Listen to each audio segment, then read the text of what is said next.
I'd like to call this meeting to order. We can start with roll call, please. Director Drake. Liz Drake, Director, District 3. Claire Wilson, Director, District 2. Jeffrey McAnalloy, Director, District 1. Carol Gregory, Director, District 4. Now we'll have the president, if you'll please rise for the, oops, sorry, Dr. Campbell. We're moving. We're moving. Tammy Campbell, Superintendent. Sorry about that, Dr. Campbell. And now if you all please rise for the presentations of the colors for Federal Way High School JROTC. What? Harry, colors. Forward, arch.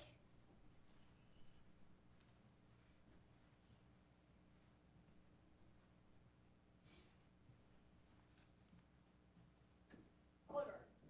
Halt. Left. Ace. Reset. Colors. I pledge allegiance to the flag of the United States of America and to the republic for which it stands, one nation, under God, indivisible, with liberty and justice for all. Harry, colors. Right. Ace. Forward. Arch.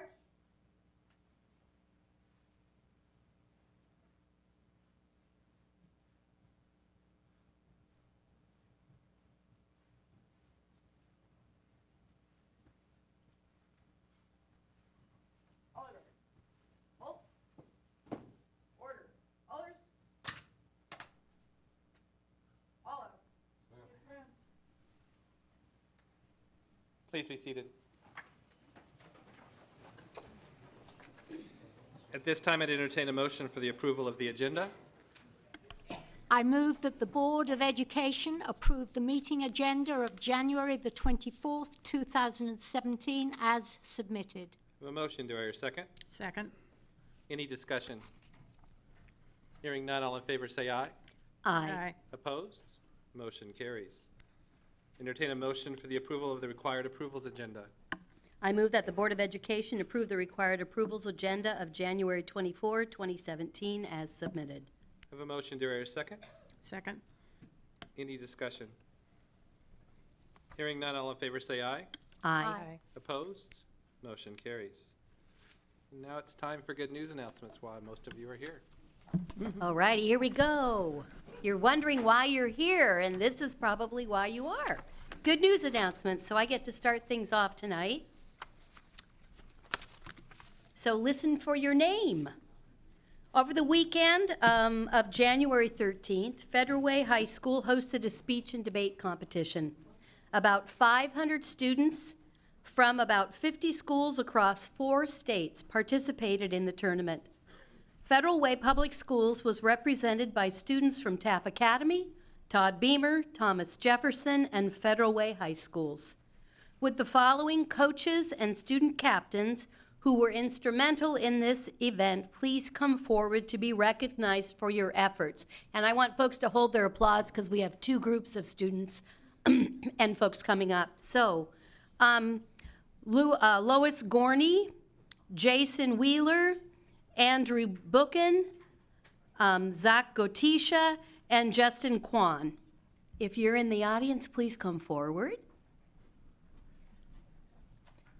And I'd also like to acknowledge our students for placing in the tournament. So as I say your name, please come forward and be ready to smile for a picture. Andrew Tang, champion, expository speaking. Avante Bryant, champion, oratory. Sarah Jacob, champion, interpretive reading. Skylar Yeseltipi, 3rd place, oh, I hope I did that right, interpretive reading. Cindy Lee and Erica Dilliard, 3rd place, duo interpretation. And Hakeem Shibley, 3rd place, impromptu. This effort is in direct support of Goal 3 of our strategic plan, active learners, engaged, empowered, critical thinkers, in addition to Goal 4, content area competence, mastery of all subjects. Congratulations, speech scholars and coaches. We are very proud of you. All right.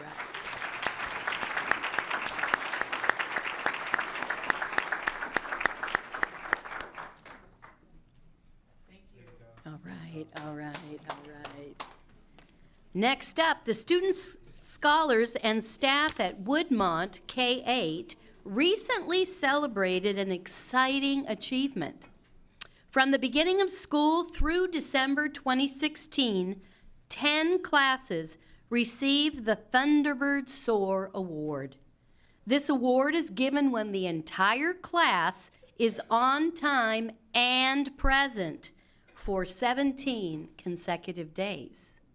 We would like to recognize the following scholars for their efforts to increase attendance. When I call your name, please come forward and be ready to smile when the pictures are taken. Joseph Waters, Cash Moeller, Chloe Frankham Kostresh, Cohen Vongsady, Lena Walters, Saran Gizah, Yasmin Akers, Riley Ron, Robert Oligo, and Kaylee Nakaya. Please come forward. Awesome. Woodmont's focus on attendance is tied to the district-wide emphasis on Goal 2 of the strategic plan. Whole child, thriving, confident, responsible individuals. One measure of the success for this goal is student scholars participating in at least 95% of instructional time. As part of this attendance effort, there is a celebration board in Woodmont's main hall that tracks each classroom's progress as well as pictures of its scholars. Thank you to Woodmont for making attendance and student success a priority. Keep up the great work, and scholars, we are so proud of you. You rock. Awesome.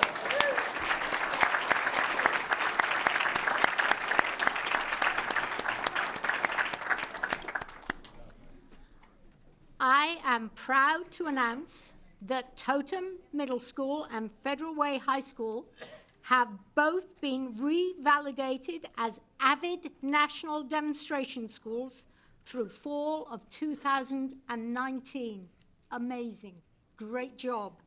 AVID, which stands for Advancement via Individual Determination, is a national college prep program designed to increase the number of students who enter four-year colleges and universities. Totem and Federal Way are among a select group of schools honored as national demonstration schools. I'd like to call staff forward who represent many who have worked so hard on this effort. First of all, from Totem Middle School, Principal Christine Baker, Assistant Principal Jacob Dibley, and Gwendolyn Rowland. Do come forward.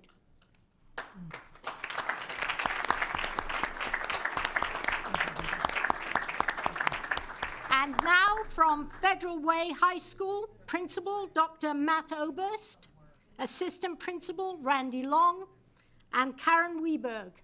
Do come forward.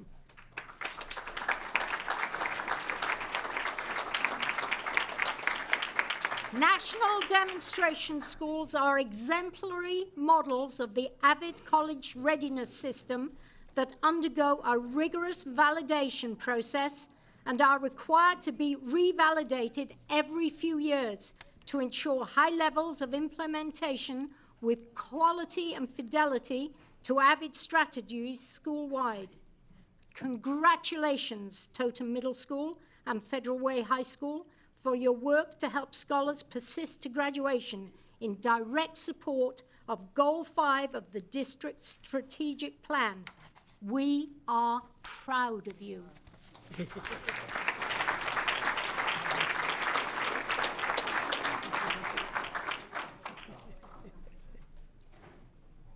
I would like to celebrate a team member who has taught in Federal Way Public Schools for 50 years. Lois Gorney, please join us up front to be recognized. I think you'll recognize her from her work in the previous awards.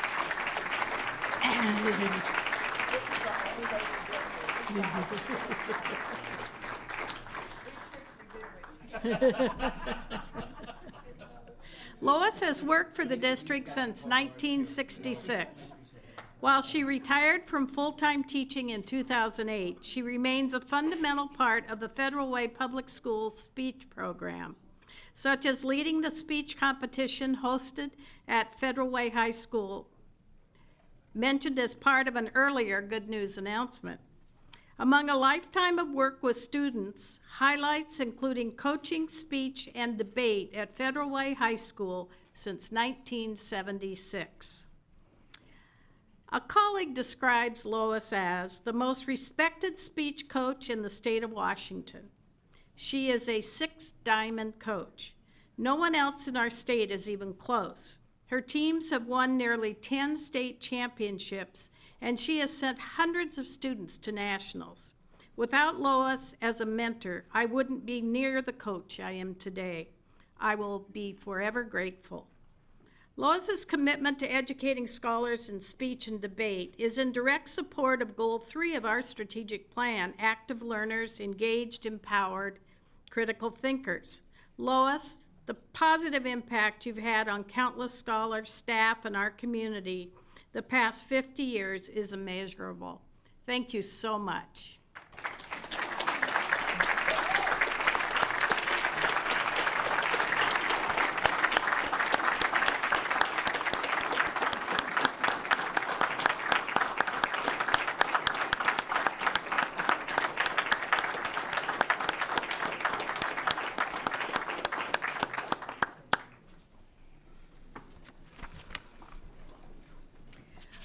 A scholar from Nautilus K-8 has published his first book at age 10.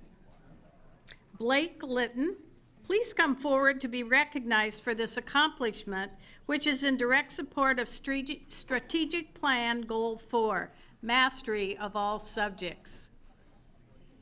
The 96-page book, which is self-published and available for purchase online, is about the adventures of a pair of teenagers who enter a forbidden forest behind their houses, get teleported to a cave, encounter skeletons with swords and shields, and eventually a monster. Blake says he decided he wanted to become an author before he came up with the idea for the book. It took him about a year to write. He set a goal of writing 1 chapter a week, and except for summer break, which he took off, he diligently met his self-imposed deadlines. Blake, we are proud of the dedication and persistence you showed to achieve this goal. Keep up the good work. We can't wait to see where your dreams take you.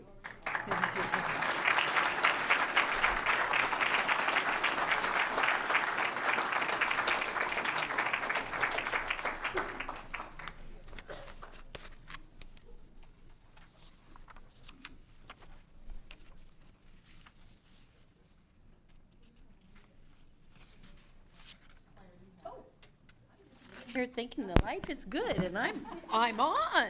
I'm so sorry. Every member of the Federal Way Public Schools Security Department has completed school safety and security officer training, a program that is accredited by the Washington State Office of Superintendent of Public Instruction. This important step is in direct response to an audit recommendation to help enhance security and customer service provided to our scholars and staff. All Federal Way Public Schools security staff will take this training moving forward. I will now call our security team forward to individually congratulate them for this accomplishment and to receive their new district security badges. Please come forward when I call your name. Andre Jones.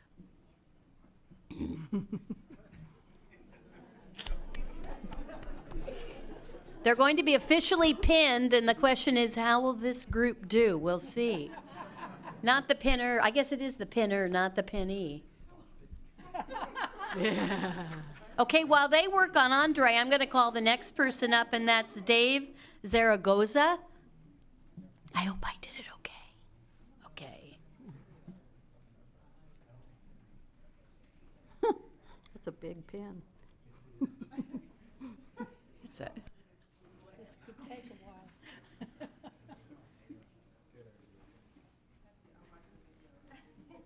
It's really quite an accomplishment, and we really believe that it's worthy of celebrating and taking the time to do it. So the next one I'm going to call up is Dave Raymond. No.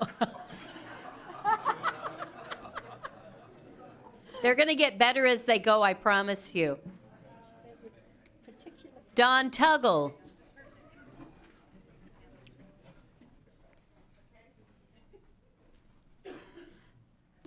Greg LaCour.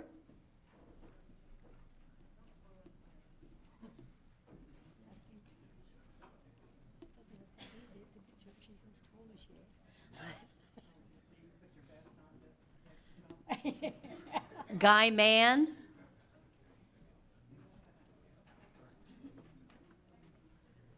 Janice Ono.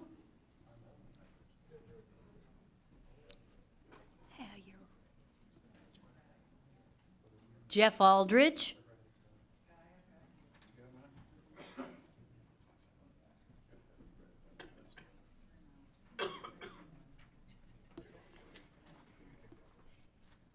Jared Sitzler.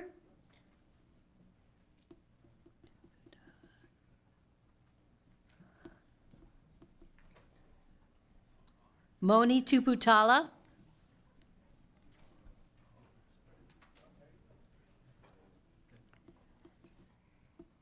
Paris Mammon.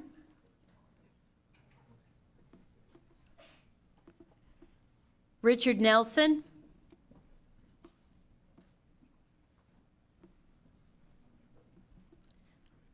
Sean Wilson.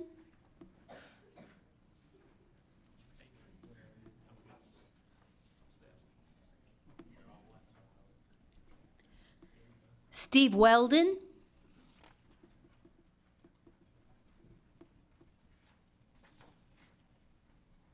And Tina Miller, we did not forget you.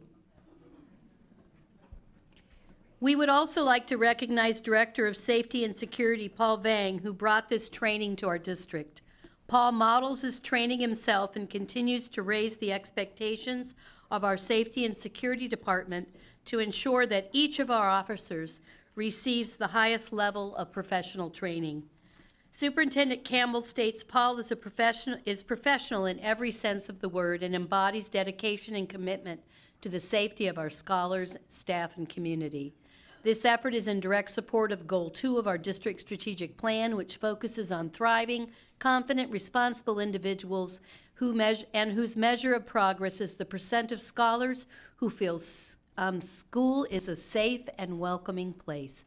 Congratulations, security team. We are proud of you for taking this important training to help our scholars with a safe and secure learning environment. Thank you.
All right, the next item on our agenda is a proclamation resolution, and I'm going to read it. Oh, I missed it. You're right. I'm off tonight. We'll take a step back. We have one item before that. So, Dr. Campbell, school board recognition. As some of you may know, this month is School Board Recognition Month, and at the last board meeting, we honored our board, but also today, our Principals Association wanted to do honors as well. They recognize the role that our board plays in ensuring we have an operation that runs smoothly, effectively, more importantly, improves student learning.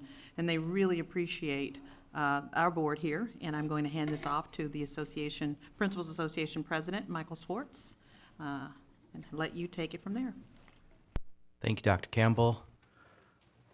President McAnalloy, board members, audience, we are pleased as a Principals Association representing all of the principals and assistant principals in Federal Way to thank you for your work, recognize you during Board Directors Month, and we have a little token of our appreciation that we'd like to give you as a small thanks to honor everything that you do for us, for the staff in Federal Way, for our scholars, and for the community. So thank you.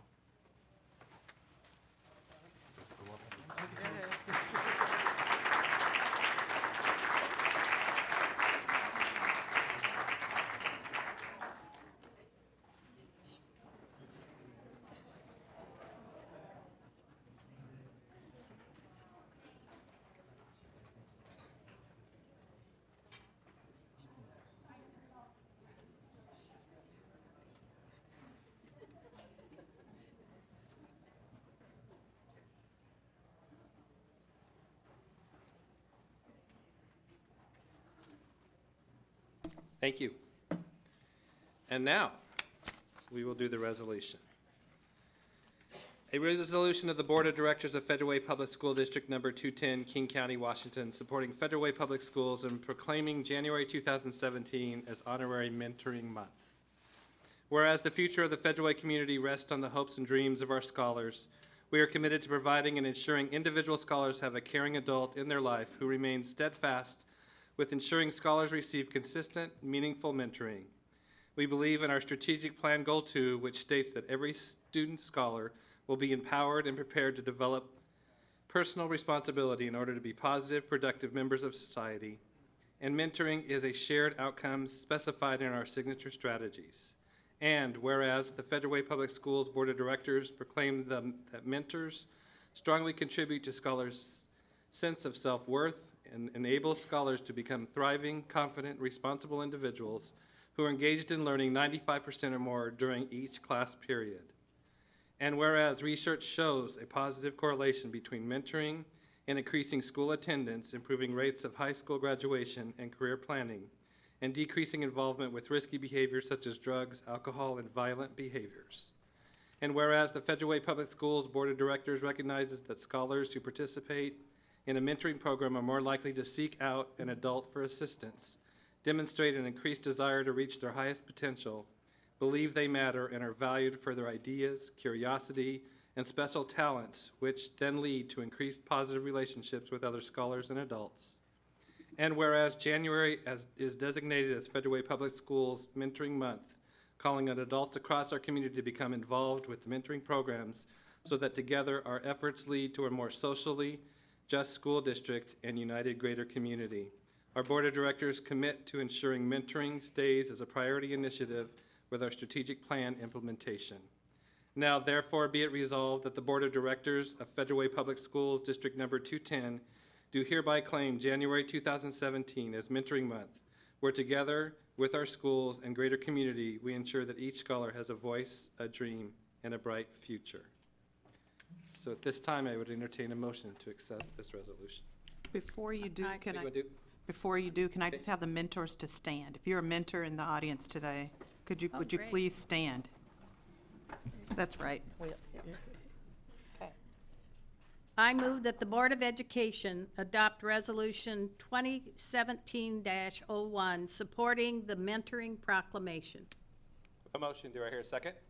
I'll second the motion. Any discussion? Hearing none, all in favor say aye. Aye. Aye. Opposed? Motion carries. Thank you, mentors.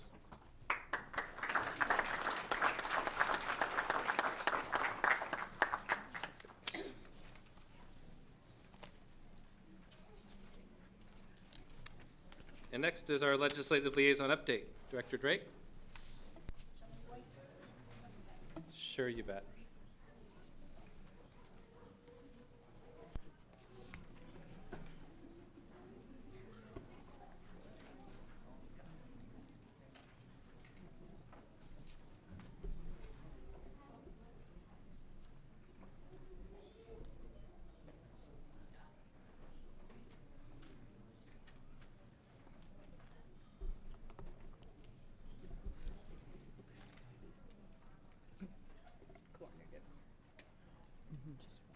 That's the teacher who's on the adoption committee. They didn't come. We met with him one-on-one, so maybe that did it.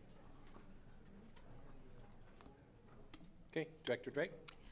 So tonight I don't have good news. I have great news. Just off the chart, fabulous news. I received an email last night from Jessica Vavras, who is an amazing person, works with WASDA, updates all the legislative liaison people like me throughout our area in Washington State, Ways to go. that the levy lid bill, House Bill 1059, I even know it now, passed the House. 62 to 35. It passed out of the House and is now hopefully destined to the Senate. I emailed 5 of our 6 legislators, representatives, voted for the House bill to pass. Several people voted across party lines, so that was very exciting. So last night I voted the 5 of our 6 legislators that voted in favor of the levy lid being delayed. And this morning I emailed our 3 senators, Mark Milosha, Karen Kaiser, and Joe Fain, just very briefly, because I'm sure their time is very precious, just saying to them the importance of them now in the Senate making this bill move through smoothly and as quickly as possible. Within the email, I outlined the fact that for us, Federal Way School District, if this levy lid is not delayed by a year, the impact on our specific district is $12 million. $12 million. 120 teachers? A little bit more than that. Maybe more than that. Well, yeah. It is critical that the Senate now takes its job seriously and passes this bill. The importance is that in just a tender few months, we will be working on our budget for 2018. And if we are not assured that there is going to be an extension of the present funding, we are going to have to start sending out pink letters to teachers. Even if eventually they do pass it, if they don't pass it rapidly, it holds us up. And as I said in my email, we cannot do our paramount duty within our district if we are worrying about a shortfall of $12 million. So I urge you, those of you that are in the audience, those of you that are listening to this on the television, please email the senators, Mark Milosha, Karen Kaiser, Joe Fain, please. If you still have your newspaper article that was in the newspaper a couple of weeks ago, it actually outlined the emails. Please, please, please, when senators hear from the public, they start taking notice. Don't feel it's a waste of your time. It's not. So, very exciting news, but now we are on to the next step. This Friday, President McAnally and myself will be going to Washington, D.C. We are going to be involved in a conference, NSBA conference, Federal Relations Network. We're going to be getting involved in some more national issues about the Every Student Succeeds Act, about nutrition, student nutrition, issues that are it's very good to get involved in more national issues. So that's a weekend, and hopefully there's no snow and all will be well. So that's my report. Thank you, Director Drake. Our next item is public comments. There are blue sheets on the back table. If you're interested in commenting, you fill out a blue sheet and bring it forward. Tonight, it looks like we have one comment. Thomas Simmons.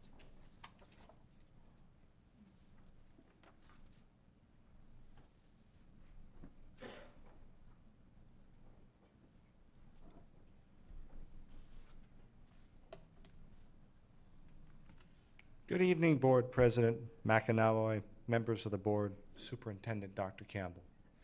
My name is Thomas Patrick Simmons. I have been an ELL specialist for English language learners for 16 years with Decatur High School in particular and the Federal Way School District in general. I wanted to make a comment tonight based upon information that has been circulating regarding the adoption by the district of the new English language arts curriculum.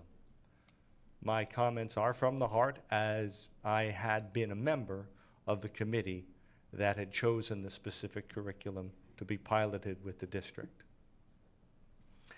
It had been mentioned through some news media that there was an absence of teacher voice in this decision.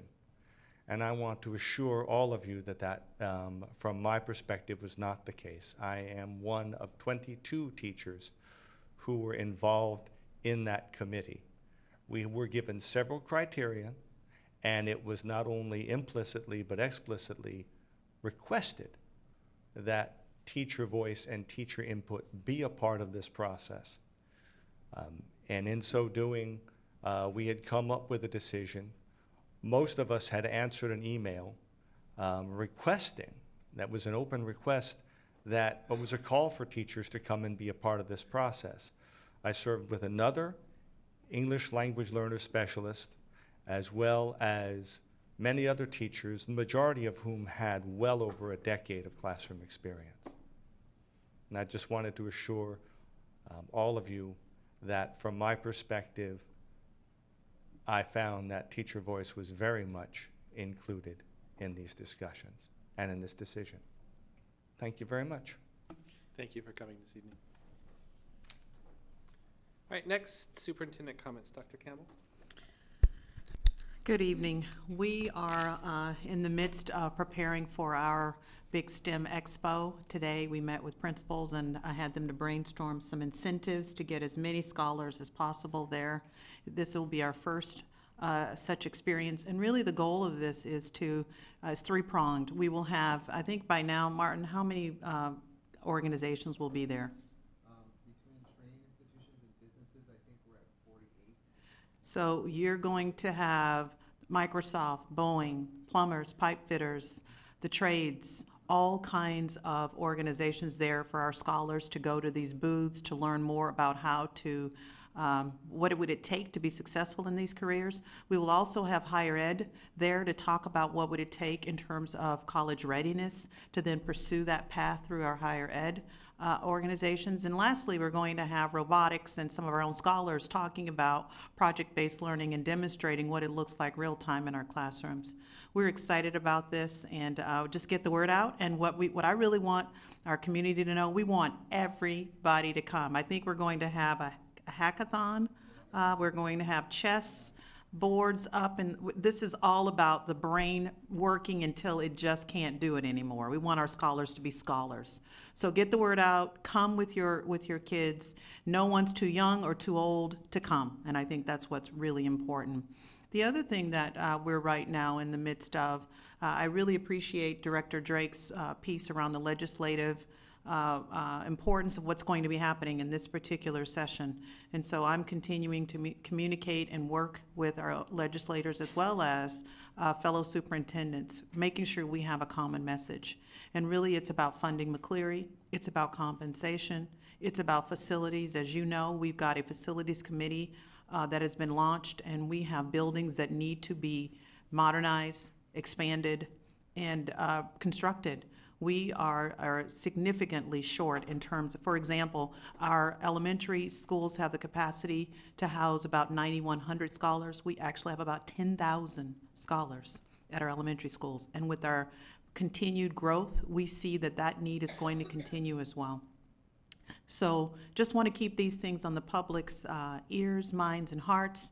And lastly, this Thursday, the board and I will be testifying at the Sound Transit Board around why an above-ground rail, light rail in the playground of Mark Twain isn't a good idea.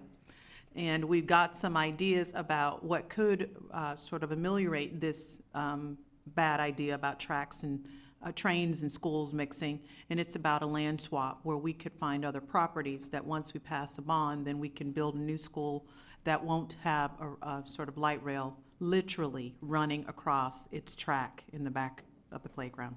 So those are the big three that I can think that I'd want the public to know about. And I want to thank the public for the support you're giving to our schools. We really enjoy incredible community support here in Federal Way, and we know it, and we want to tell you we're holding ourselves accountable, and we're appreciative of it, and keep leaning into our schools. Thank you. Now will be school board comments. Director Drake, you want to start us this evening? Yes, just two things I wanted to share. First of all, I wanted to thank Tammy Campbell for the amazing job she's doing, taking each of us directors to different schools, walking around different campuses, getting an opportunity to really be with the reason we're in this job, which is to be with our scholars and to see the fabulous things that are going on in our schools, to see the work that goes on, the dedication by teachers day in, day out, making our scholars successful. It's a great opportunity, and I like the way in which two of us go together. Jeffrey and myself, we went to 2 middle schools last week. And yeah, it's a really good opportunity to connect with the real work that's going on. The other thing I wanted to comment on is on Facebook, and I've got quite a few hundred people on Facebook now, but it's fabulous the way there is so much buzz around Washington University, UW, and the connection with Federal Way and the campus that is potentially coming.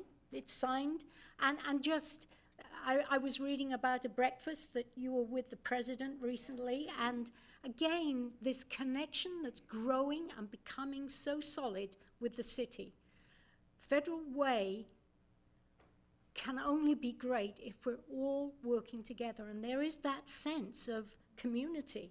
And I want to sort of go along with what you were saying about the importance of our community being such a strong voice with the way in which we're moving forward. So, feeling good. Thank you. Director Wilson? Well, I don't think we've had a board meeting since our MLK celebration at Todd Beamer High School, and I just want to publicly say how wonderful it was. It was a joint effort between the city and the district, and students, as per usual, stepped up and were remarkable.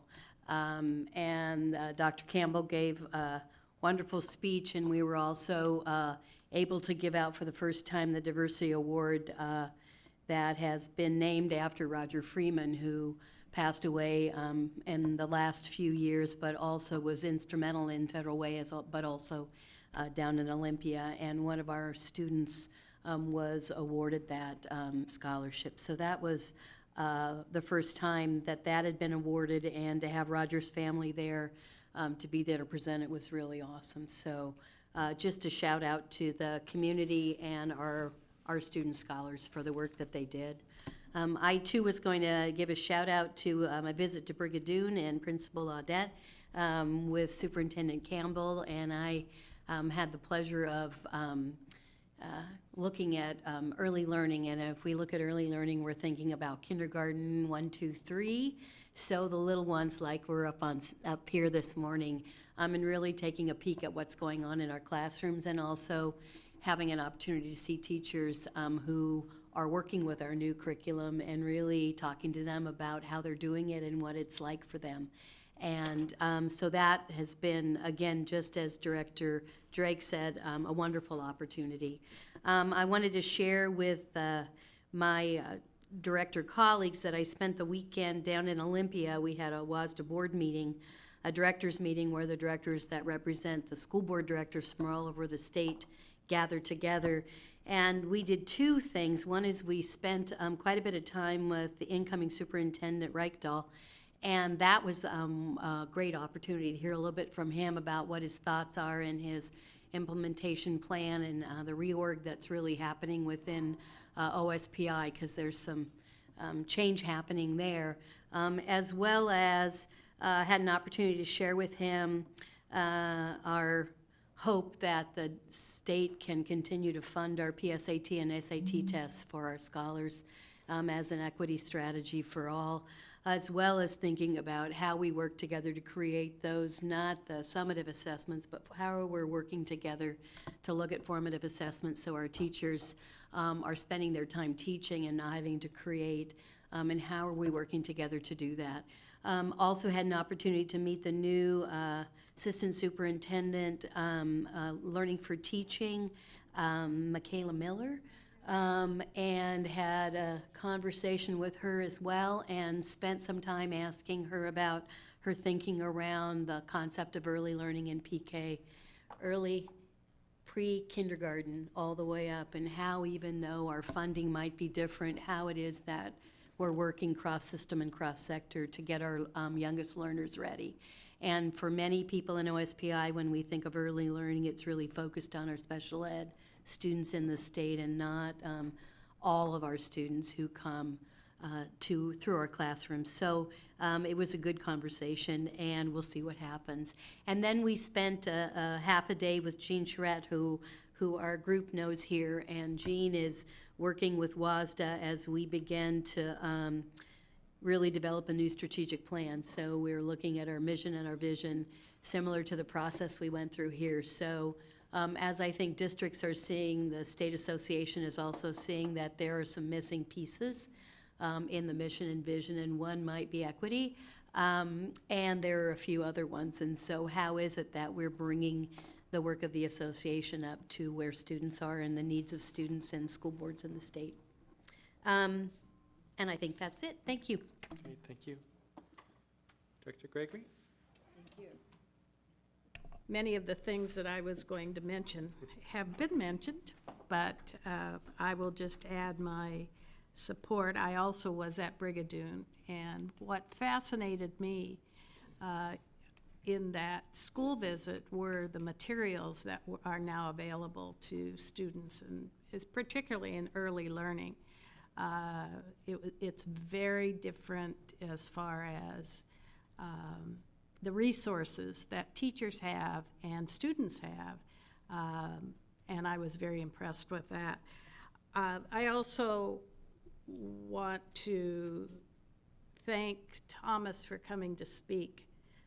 Normally we don't do this, but I think it's this, the question of teacher voice is very important, and I congratulate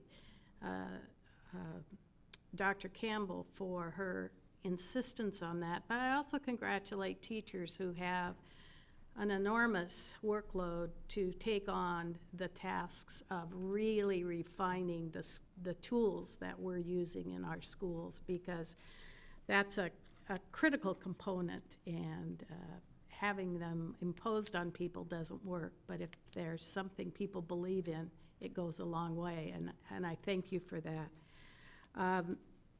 I attended the Sound Transit meeting where we spoke as to the concern of what would be happening at Mark Twain and what we felt the need was.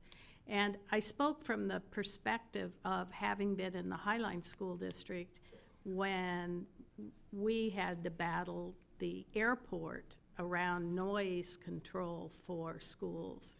And this feels a lot like the same kind of a situation where your infrastructure, you know, impacts the schools, and by the fact that we have the leadership that we have, we've been able to get on this early and hopefully can move forward a good solution very quickly and not have the horrendous work that we had to do in Highline to get the airport to pay attention to the fact there were schools under those planes. And kids were counting the number of planes they heard. And then finally, I wanted to mention my pleasure with the fact that we are aligning with the UW campus in Tacoma in Federal Way. I had the opportunity to go to the UW campus about a year ago with a group of high school students from Federal Way High School, and I was incredibly impressed with how I felt it mirrored the kinds of resources and needs that our students had. And we have a lot of students going there, but I think this is only going to add to our opportunity as a school district to have ready resources for kids who are advancing to higher education. So I congratulate all that were involved in that. Thank you. Thank you. So Director Drake pretty much stole my thunder, but I'll just make a few points. We will be meeting with Senators Cantwell and Murray and Congressman Smith and varied others, congressmen and women, when we're back there in DC. And I was actually honored to also be selected. There's 55 of us around the state. There'll be a group of 8 of us meeting for an hour and a half with the Department of Education to talk about what the direction of ESSA is, Every Student Succeeds Act, and the pieces that happen with that. And so that meeting will happen on the 30th as well. So Holly and Lakota were the 2 middle schools we visited. And one other thing I did last week, I met with House Speaker Frank Chop to share what WASDA's perspective is and what we felt priorities were. It was a great 45-minute conversation, which doesn't happen very often with Speaker Chop. You very rarely get in, but it was with the government relations, Jessica Vavris, Tim Garshaz, the executive director, and the president of WASDA. Forrest went down and met with him, and it was a very good conversation. So hopefully we'll get some things moving and get McCleary finally funded and taken care of this year. So that's all I have for comments. One real quick thing I forgot. We toured Federal Way High School today, Cassie and I, with the president of Eastern Washington University.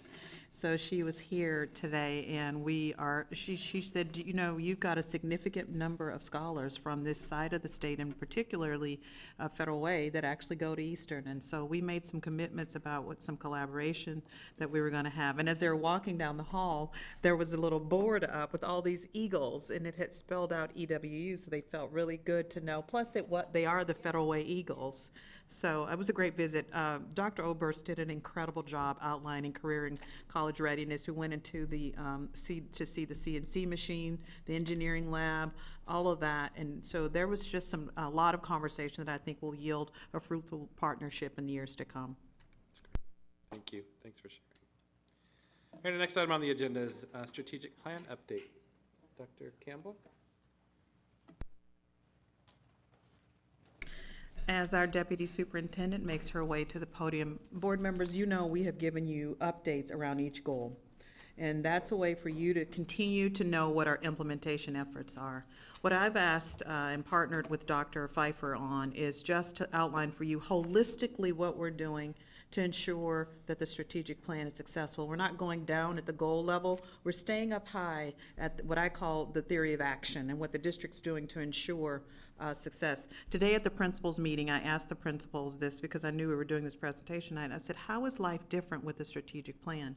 And the things that they said were things like alignment, focus. We don't have to answer when people say, why are we doing it? They know that the strategic plan is the goal. And there's a less competition between schools because now we're all focused. Greater collaboration between schools because we're working on similar things. One principal in particular said, we feel like there's a lot of support, and when we need the resources, the structures, that you're giving us those things as fast as we can.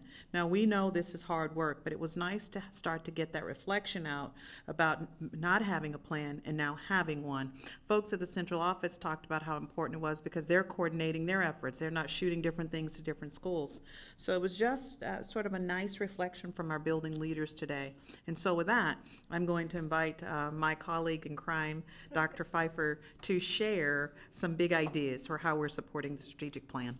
Thank you, Dr. Campbell. Good evening, Board President, members of the Board, Dr. Campbell. It's my pleasure this evening to provide for you an update related to our system-wide strategic plan. The purpose of this presentation is to provide an update related to the implementation of the strategic plan and efforts towards systematic impact across Federal Way Public Schools, focusing our work related to pre-implementation, implementation, and our data monitoring and accountability efforts. Furthermore, highlighting the support that has been provided across our schools. As you're aware of, our strategic plan consists of 5 goals that articulate the journey of our scholars in Federal Way Public Schools. Additionally, our goals publicly share what we believe is the most important components of their educational experience. As a district, we're committed to Goal 2, the whole child, and I'll be highlighting a few of our action implementation efforts across supporting this goal.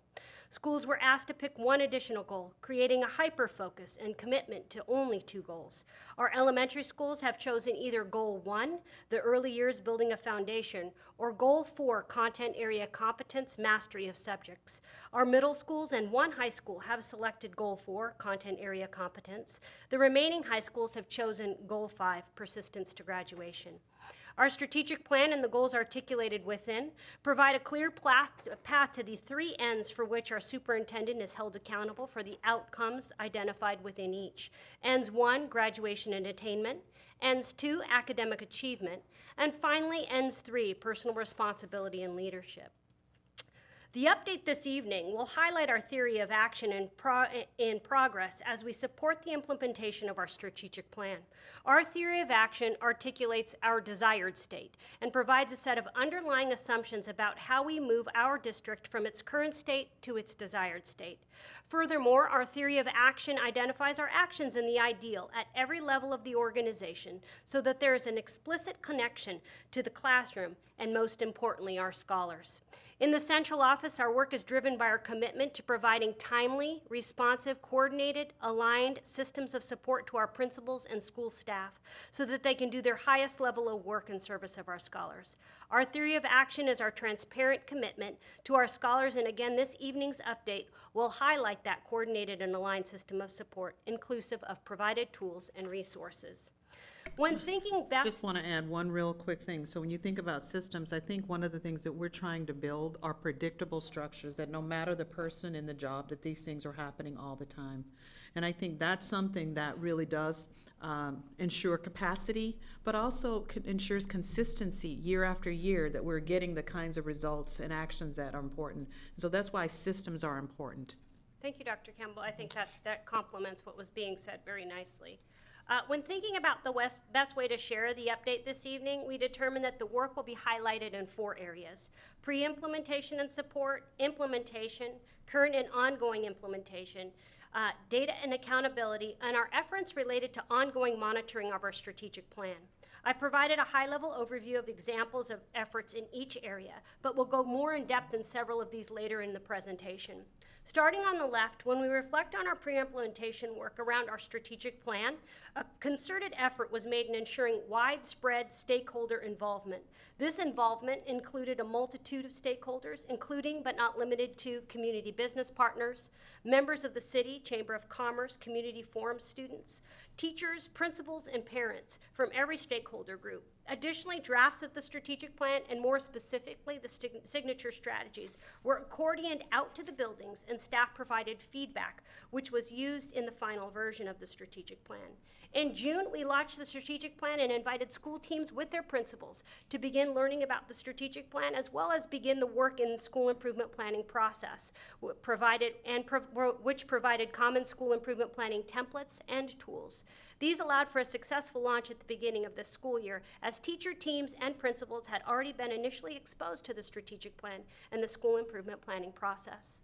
The next 3 columns will be highlighted in more detail in the upcoming slides, and they're truly about our ongoing efforts.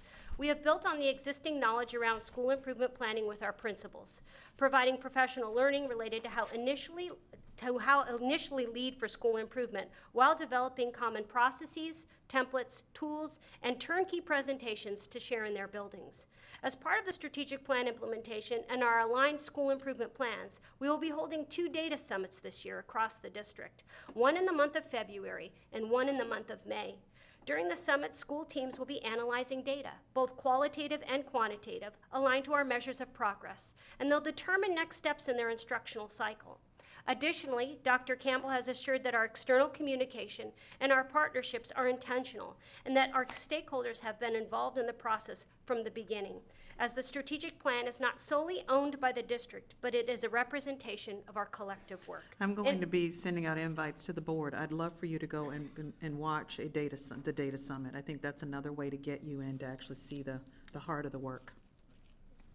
In both data and accountability, as well as ongoing progress monitoring, our goal is to create a system where data is highly visible, easily accessible, personalized, and real-time to hold each other accountable to our achievement towards our goals. And I'll be diving a little bit deeper into this area in a moment. Lastly, our efforts related to ongoing monitoring. I'll discuss in a moment our work in the area related to progress towards goals and district work related to our signature strategies and our intentionality with data monitoring, the school visitation protocols, and most importantly, the work of our instructional action planning as part of the cycle of continuous improvement. So I'd like to dive a little bit deeper into the implementation work since the beginning of the year. I'd like to begin in the top left-hand corner of our graphic. Our strategic plan launch began in January, in June, where principals and school teams developed shared understanding and knowledge about the strategic plan, hearing one common message and experiencing the work collaboratively. During this time, we unpacked the strategic plan, focused on each component, mission, core beliefs, the pillars, the goals, measures of progress, our commitment to equity, and our signature strategies. School teams had an opportunity to begin dialoguing after a data-driven protocol, what goal might best align to their current work and need based on their data. And school teams also began examining the signature strategies and going through the same common process, using the 4-lens data-driven protocol and analysis, the goals, selecting signature strategies to complement the work that was currently taking place in their building. During this process, common tools and templates were provided related to data analysis, school improvement planning, which provided for common structures to capture their thinking and help in the facilitation process out in the buildings across the entire system. I've highlighted the school improvement planning process, but wanted to pay particular attention to a few areas. In August, all principals received deep professional learning on this topic, where modeling the practice that we wanted to be duplicated across the system was the focus. During this time, they were provided guided think time, common planning templates and tool in a turnkey PowerPoint, then provided drop-in sessions to support sessions throughout the months of August and September for additional assistance related to school improvement planning, the use of the 4-lens protocol, our common online school improvement planning tool known as Eye on the Goal, and how to facilitate the turnkey presentation. I will tell you that Eye on the Goal had some glitches, and our team will be tasked with finding a tool that isn't as cumbersome. There were some problems there, and our principals told us that there was some redundancy, it lost things, and they were really patient with us as we tried to figure it out. I also want you to pay attention to the number of times you'll hear the word common, systems, support, provided tools and templates, because that's how the theory of action lives. That's really making it actionable, and so I want to really applaud you for really calling that out, Dr. Pfeiffer. Also, learning improvement officers were out in the field supporting these efforts with real-time and personalized assistance, providing feedback and coaching.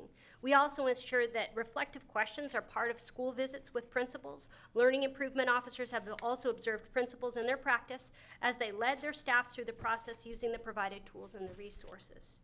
In November, principals and school teams were asked to make their school improvement plan transparent, presenting to Dr. Campbell and supporting members of the ESC team.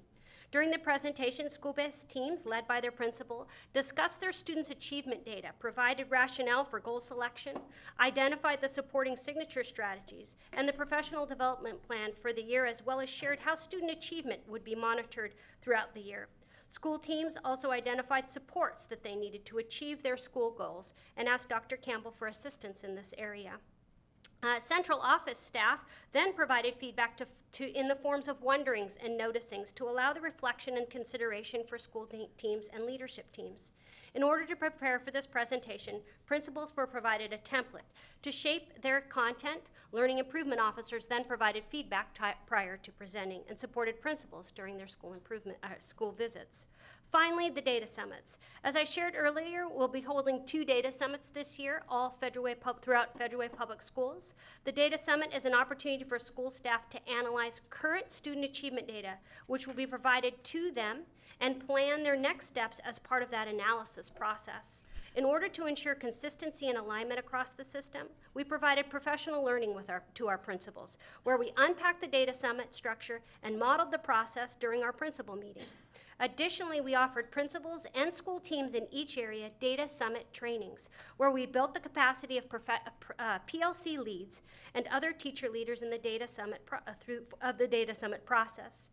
We are nearing completion on these trainings and will have held 10 across the system, led by our learning improvement team, officer team, and teaching for learning staff.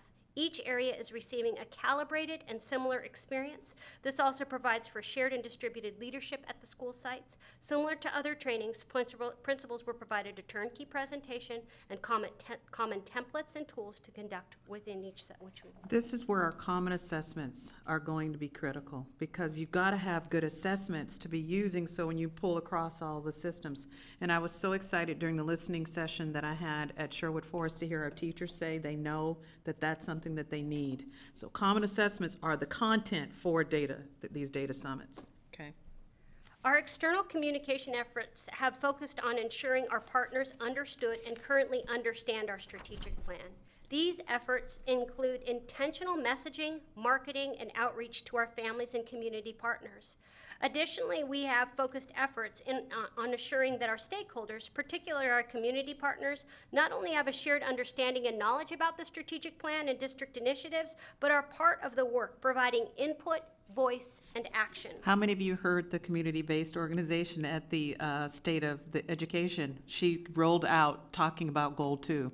So our community knows our goals, and they're getting real clear how to adhere to the organization through those goals. Our Goal 2 convening is a perfect example of this. In early October, community partners and leaders in the Federal Way community came together to unpack Goal 2, looking at our signature strategies, our commitment to equity, and our measures of progress.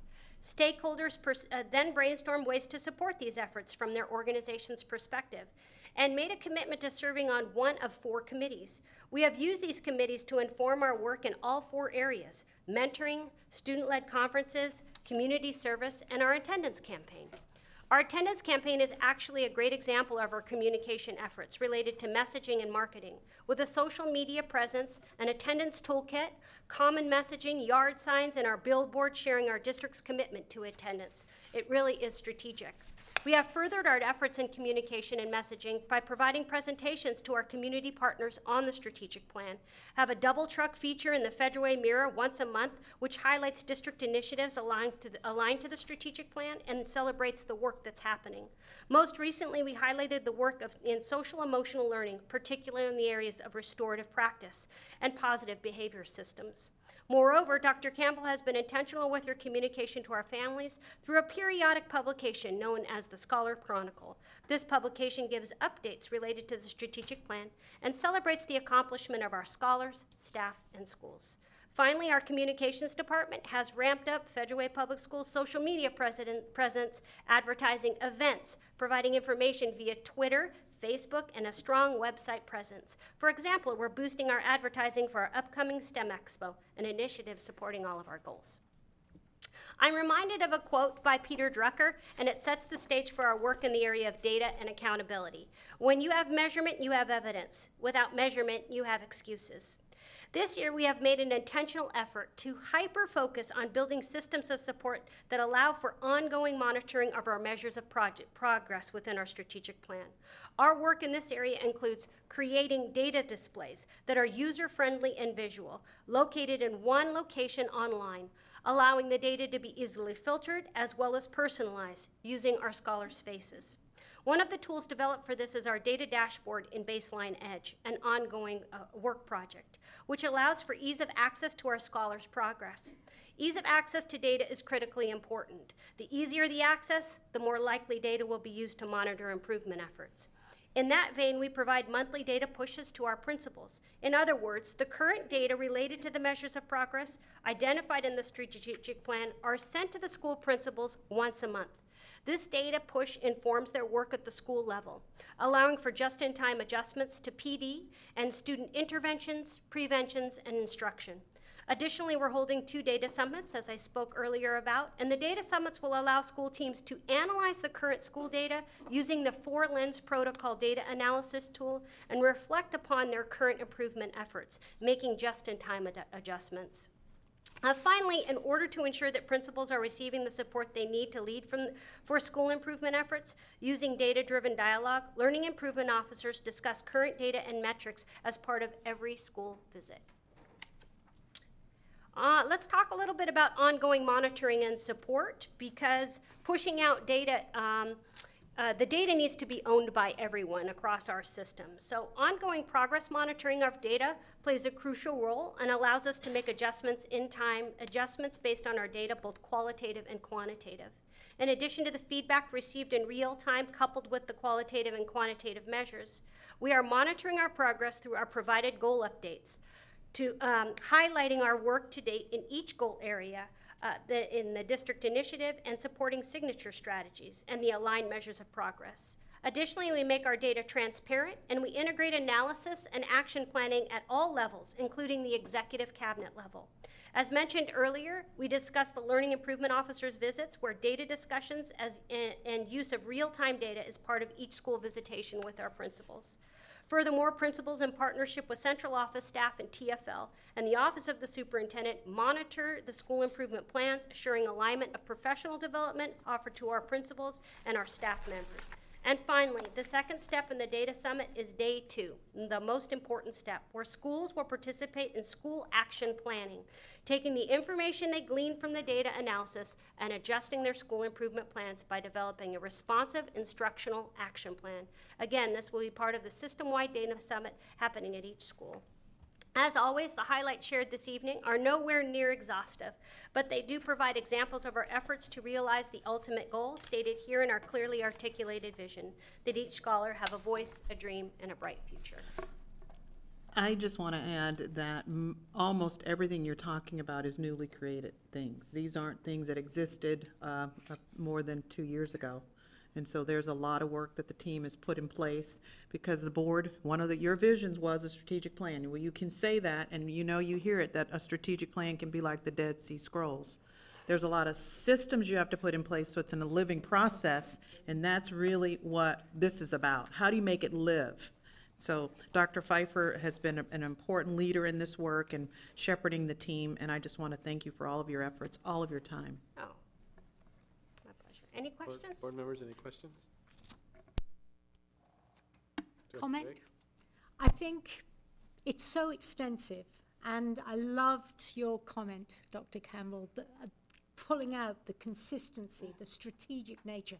Everything you've talked about has an essence of organization and structure. What I love is that none of this is brand new. We've been involved in so many of the steps along the way that it's lovely the way you've pulled so much together, and it didn't take you that long, and yet so much has happened. It's impressive. Director Wilson? I think it's that idea when something sounds so simple, but yet is so complex. So the complexity we all know, but the simplicity in the presentation and the understanding, it's all there. So, but it is so incredibly complex. It's the onion with all of those layers that you can just peel forever and ever. So I'm appreciative of your presentation tonight. Thanks so much. Thank you very much, Dr. Pfeiffer. All right, our next item is security update. Dr. Campbell? Safety and security. So if you recall, in the fall of beginning of my first year, we had done a security audit. And I shared that audit to the board in a work study, and you learned we had work to do. And one of the recommendations was to really look for someone to lead the department, and I can tell you we have got our person, our man, in Paul Vang. He is one of the most professional, hardworking, conscientious, thoughtful people. Paul, you are the real deal. And I'm excited to have you to hear some of what we've done. We've got a lot of work to do. You're going to still see a lot of under construction, but they will be sharing with you what we're doing, because if our scholars aren't safe, that really is a deal breaker. Safety is of the utmost importance, and that's why we wanted to showcase this presentation today. Good evening, Board President McAnally, members of the board, Dr. Campbell. It's our pleasure this evening to provide a security review and update to you. Joining me this evening is Mr. Lau Paul Vang, Director of Safety and Security. And when we have a problem, our motto is just call Paul. The purpose of this evening's presentation is to share a status update related to the recommendations provided from the 2015-16 Safety and Security Review. As always, we align our work to the goals of the strategic plan, and the security review last year was in service of accomplishing our 5 goals. We know what we know is having high-functioning safety and security department allows for that accomplishment. Furthermore, our commitment to Goal 2, whole child, thriving, confident, responsible individual, is the pinnacle to this work. Just a reminder related to the review process, we partnered with the Crocker Group to perform a safety and security audit. They began their work in October of 2015 and completed their review in April of 2016. The process involved document review, procedure and data review, interviews in several stakeholder groups, as well as an assessment of each of the school sites. The areas reviewed fell into 4 categories: the safety and security department overall, the safety of our schools, emergency preparedness and the communication structures, and our external partners. Director Vang will present for you an update of the work thus far related to the recommendations provided in each of these categories. On the far right of each column, you will see 3 symbols: a green check, which will denote completion, a yellow work sign denoting in progress, and a symbol which depicts an ongoing process for improvement. Director Vang. Thank you. Good evening, Board President McAnally, members of the board, and Superintendent Dr. Campbell. It is my pleasure to join my colleague, Dr. Pfeiffer, in updating on the implementations of safety and security programs as recommended by the Crocker Group. One of the first items you see there is not highlighted in the Crocker Group report, but I felt is that it has a lot of compelling backgrounds that it warrants me to update you on its staff morale. Through my initial assessment, as well as talking to my staff member, I find that the department has a very low morale due to a number of factors.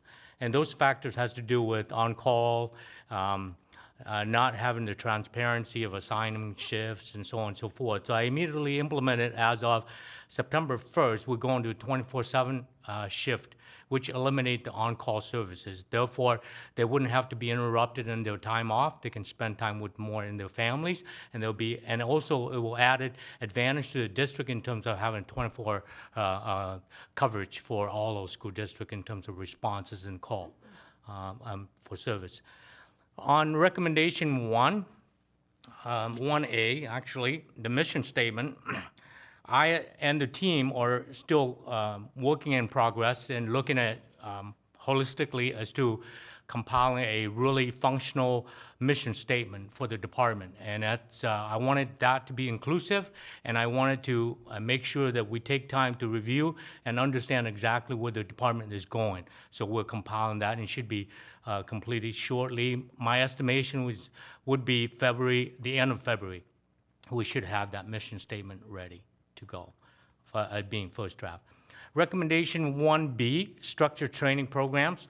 As you have already witnessed tonight, we have completed our SSO Academy, which is the School Safety Officer Academy, that's sanctioned by OSBI, as well as coordinated by the Criminal Justice Training Commission, the same training commissions that train police officers for the state of Washington. I was privileged enough to coordinate and was able to coordinate a SSO Academy, which we host right at ESC for 3 days during the month of December, during our break there. And all officers had gone through, and with the 2 new officers is yet to go through.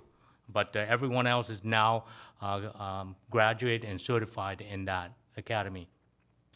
I'm also doing a PD plan with a specific targeted PD plan for all the officers in terms of building capacity to their technical skills, focusing more on what they want to do as well as what is going to be helpful for the department in providing the level of professional support to each and every schools. So that's an ongoing as well, and it's near completion. The field training is given to all new officers. Every new officers that comes on board, we have to complete a field training program for them before we deploy them to the various schools. So that's also completed for all the new hires. On the recommendation 1C, consistent uniform and equipment, as you have witnessed tonight, we have changed the uniform to reflect the school colors. We have redesigned the badging of the shoulder to reflect our logos, school logos, as well as our tag word for the school district. And we also have created badges that the officer can wear with pride, rather than just something to look at it as a uniform. So every piece on the uniform represents the school district and represents our strategic plan. I think what we'll do, is taking it forward, is that instead of going line item by line item, because you have the presentation in front of you, we'll select a couple of them from each category to highlight. So off of the safety and security department, we will highlight 2B and 2D, and then we'll move forward to the next category. To be utilizing officers as subject matter expert, this is one of the most important area that I feel that every officer needs to be competent. Every one of my officers should serve as a subject matter expert on safety and security to their respective school administrators or the campus they're assigned to, or whomever that requests for assistance. So my goal is eventually to capacity build all the officers to the point where they can provide advice on safety and security rather than just call Paul Vang, although I don't mind, but I believe that would be the goal, and we're going to accomplish that. 2D, campus officer at the high school, we've already implemented one at Todd Beamer, and we're looking forward to implementing the rest as recommended. Let's move on to category 2, school safety and security, or school safety. Let's unpack 2E as well as 2G. Okay. On 2E, adequate signage at schools, I have comprehensively assessed and determined that the signage at the schools are sufficient. We are going to, we also continue looking at different ways in terms of the sign not being it's wearing off or fell off or that. So my officers are very diligently making sure that they do on a day-to-day basis to ensure that we have adequate signage on that. And 2H, enforcement of ID badges and displayed in all schools. This is one of the ones that my department has take over the ID issuance. We are going to district-wide issue an ID badge for all staff members to be one ID system. And once we have completed on that, we will begin with the enforcement action where every staff member is supposed to wear their ID badge for purpose of clearly identification. And in the event of emergency, then we can adequately identify who's staff, who's visitors, and who's not members or staff members on the school. I think I'd also like to compliment Director Vang in collaboration with the communications department. They've really gone above and really redesigning the way that our ID badges look, and Director Vang is donning one of those this evening, and no one else has one so far, but there's more to come on that. Yeah. I'd like to move to Category 3, Emergency Preparedness, and we're going to be highlighting 3A, Standardized Emergency Preparedness Training. We have established a training curriculum on standardized emergency procedures throughout the district. When I came on board, I noticed that every school does their own evacuation, lockdown, and everything else differently. So what we have come up with is a standardized curriculum, and it's based on 3 phases. The first phase is to train all schools on that standardization of protocol. Phase 2 is to actually drill with them so that they know how it's done. Phase 3 is to audit once the drill is done, is to audit to ensure that they fully comply with OSBI required drills. Moving on to Category 4, Communication and Partnerships. Director Vang will highlight 4A, Develop and Foster Working Relationships. 4A is one of the most important and fundamental category for my department. I feel that safety and security has to be a partnership that is owned and that is practiced throughout the district. That means it's important for us to develop and strengthen our working relationship within the department, as well as with the superintendent's office, the LIO, HR, operations, facility, transportation, principals, staff, and student scholars. Because we can't accomplish without all these partners, and the community, of course, together, so that we can truly bring out safety and security for our schools. I'd also like to just pay a little bit of note to 4B, which is the important aspect of building those external partnerships with Federal Way Police Department, South King County Fire, and local communities. And Director Vang has done nothing but an incredible job there, really solidifying those relationships and coordinating our response efforts relative to that. And we are currently collaborating to revise the SRO handbook. Yes, we so that we can strengthen the parts around mentoring that's in the handbook. Also, so really making some adjustments so that the SRO program aligns with our strategic plan and where we are right now with police and schools. Thank you. Do you have any questions? Directors, questions? Director Baker? How do you implement 24/7? And we'll start there. The 24/7 shift is, before I came on board, we used to have an empty shift where if there's a problem, then dispatch would call an officer at home, and he would drive to the school district and then respond to those calls. The 24/7 shift is no differently than in a city, because I believe that we're a city within a city, so we have to have a coverage. And the officer would be on duty, assigned to a shift that has the 3 shifts rotations on a 24-hour basis. I see. Director Wilson? I had 2 questions. One was on, and I love this, thank you so much for the report, and it's great, easy to read. 4B, when you were talking about community and public relations with the police department, South King Fire, and local communities, are those local communities or other local municipalities like Kent and the city of Kent and such? Yes. Okay. As part of my ongoing assessment, I visited all the school districts to get their lessons learned and best practices, where we can pick on the things that align with our strategic plan and utilize those as best practices for our department. So are you also making connection with the police departments, though? I'm thinking about in Kent. I think about my own district area where we have 4 schools that have a Kent address, so I'm. Correct. Yeah, Correct. okay. In fact, I'm scheduled to have a couple lunch meeting with their chiefs so that we can study their emergency plan and response plan, because I wanted to align my school that in their jurisdiction in their response plan. And if I could just make an anecdotal note to that, what I've seen, having been here now going on 2 years, is the difference in relationships between our different municipalities because of Director Vang's investment in the various police departments that are part of our school district. Well, I know it's really appreciated, because I know we've had some in the past, not in the recent year, but in past years, we've had some issues with emergencies and such that have happened, that have impacted our schools, but we've not had the relationship where we've been notified as a district those emergencies are happening.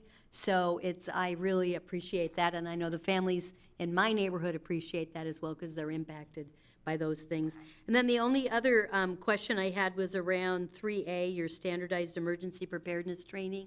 And again, I'm just going to put my early learning hat on and hope that when we think about that, we're thinking about making sure that our plans also include our smallest kids who are not K-12 funded, and that they are mandated to be monitored and to have plans as well, and would want to make sure their plans are meeting not only the needs of the funder, but also of the person and the expert in our district that's saying it's what we should be doing for them as well. Thank you.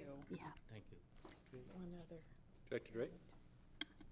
In my previous life as a high school principal, I am so pleased at your report, specifically the signage, because that was a nightmare. the problem is, Terrible. The ID badges and the consistency of enforcing ID badges and the preparedness. Absolutely each school, and therefore when students moved between schools, they had no idea what was going on. I love how thorough and specific this report is, so thank you. Director Gregory? I have one other question. Campus officers, can you explain what the role of a campus officer will be versus the other staff that we normally see at the schools? The campus officers are specifically assigned to a specific campus to work with administrators on a day-to-day basis. They can be called off for support, extra support, but they're designated to a specific school. Whereas the patrol officers has an overall responsibility providing services to district-wide, including the campuses that may have officers already, depending on the outcome or the service, the need for service. It allows for consistency and for that campus officer to really understand the students, build relationships with them, be responsive to administrative needs, instead of rotating officers and them never really feeling grounded or rooted in the school culture or community. I want to thank you too for this report. It's very helpful. A Yeah. lot of work. Yeah, it is. It's amazing how far we've come in a very short time. So thank you for your leadership and Thank all that you're doing for our scholars. Thank you. Thank you. All right, our last item, Early Childhood Education Assistance Program and Head Start, eStart bargaining agreement. At this time, that's a mouthful, isn't it? At this time, I'd entertain a motion.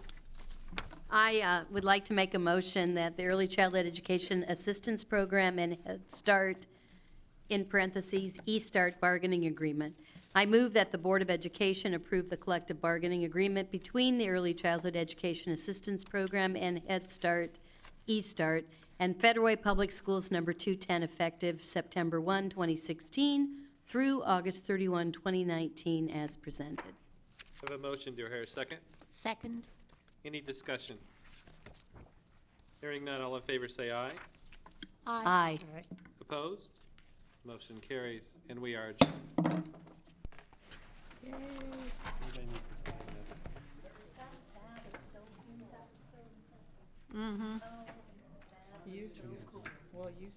You mean the report? Because remember from the audit,